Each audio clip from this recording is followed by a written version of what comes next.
Hi good morning student. आज मैं cash flow statement chapter का मैं ऑब्जेक्टिव क्वेश्चन लेकर के आया हूँ। बहुत इंपॉर्टेंट चैप्टर है। इस चैप्टर को एंड और स्टार्ट से लेकर एंड तक बने रहेंगे। और ये 8 क्वेश्चन मैं लेकर के आया हूँ। 8 क्वेश्चन एकदम आसानी से हम लोग पढ़ेंगे, अच्छे से पढ़ेंगे।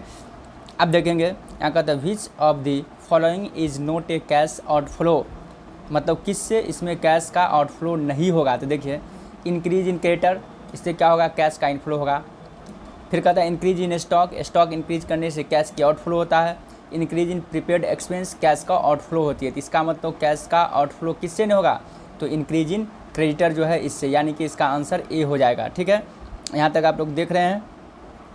अब देखिए मैं सेकंड क्वेश्चन पे आता हूँ। कहता cash flow statement, cash flow statement is based upon, cash flow statement किस पे बेस्ड है। कहता है accrual basis of account, cash basis of accounting, A and B. तो कैश बेसिस ऑफ अकाउंटिंग, चूँकि मैं बता दूं कि कैश फ्लो स्टेटमेंट का मतलब ही होता है inflow and outflow of cash and cash equivalent. ठीक है, बिटवीन 2 अकाउंटिंग ईयर, मतलब 2 अकाउंटिंग ईयर के बीच में कैश का इनफ्लो और आउटफ्लो को बताता है कैश फ्लो स्टेटमेंट। था हमेशा याद रखेंगे कैश बेसिस ऑफ अकाउंटिंग। ठीक है, आई होप कि आप लोग यहाँ तक समझ गए होंगे। ठीक है, अब मैं आगे चलता हूँ। इसका आंसर क्या हो जाएगा, ए हो जाएगा, एक बी हो जाएगा, कैश बेसिस ऑफ अकाउंटिंग, ये आंसर इसका बी हो जाएगा। फिर देखिए मैं आता हूँ which of the following is not a cash inflow. कहता है इनमें से कौन सा आइटम है जो जिससे कैश का इनफ्लो नहीं होगा। तो देखिए डिक्रीज इन डेटर, जब डिक्रीज करेगा तो कैश का इनफ्लो होता है। ठीक है, और इसमें कहता है नॉट, ठीक ना। फिर कहता है इशू ऑफ डिवेंचर होगा तो कैश का इनफ्लो हो जाएगा। उसके बाद कहता है डिक्रीज इन क्रेडिटर का डिक्रीज होगा तो कैश का आउटफ्लो होगा। तो इसका मतलब यहाँ पर सी आंसर हो जाएंगे आप लोगों को। क्या समझे, यानी कि कहता है इनमें से कौन सा है जिससे कैश का आउटफ्लो इनफ्लो नहीं होगा, तो डिक्रीज इन क्रेडिटर से कैश का क्या होता है, इनफ्लो होता है। तो इसका मतलब सी आंसर हो जाएगा, चूँकि जब क्रेडिटर को पेमेंट करेंगे पैसा तो क्या होगा, पैसा हम लोग को जाएगा। ठीक है, तो अब देखिए अब आता हूँ 4 पे। Cash flow statement is prepare from, cash flow statement किससे बनाया जाता है।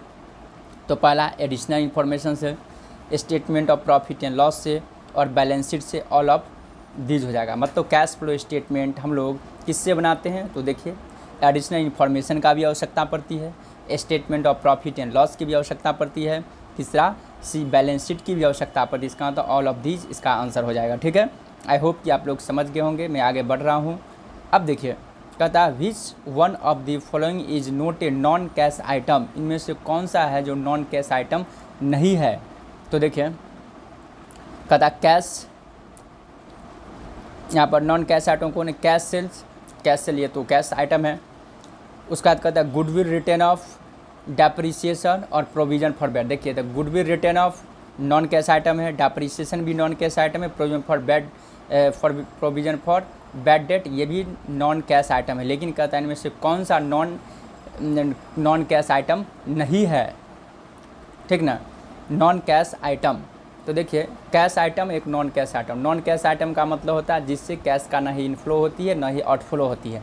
लेकिन इसमें कहता है जो नॉन कैश आइटम नहीं है, तो देखिए कैश सेल्स, डेप्रिसिएशन, गुडविल और प्रोविजन फॉर डाउटफुल। तो कैश सेल्स आपको हो जाएगा नॉन कैश आइटम, चूँकि कैश सेल्स में कैश का इनफ्लो होता है, समझ गए।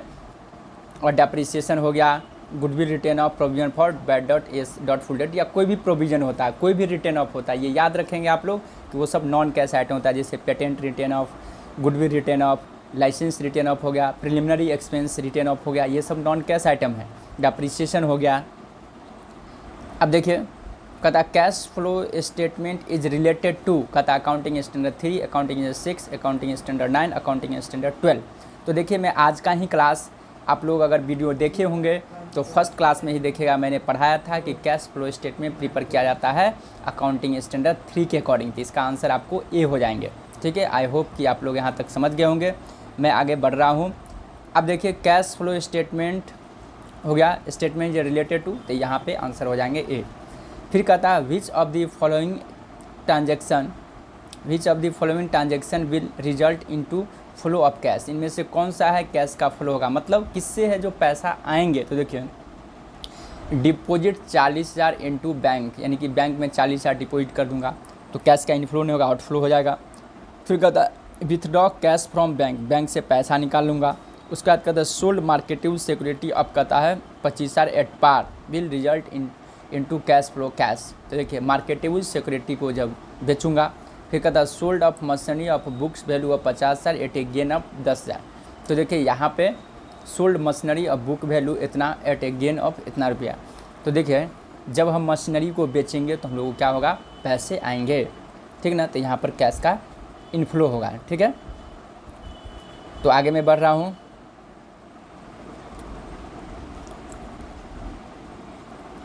विच of the following will result to. इतना ही तक आज की क्लास एंड हो गया। आप लोग देखेंगे सबका मैंने आंसर कर दिया। Thank you so much.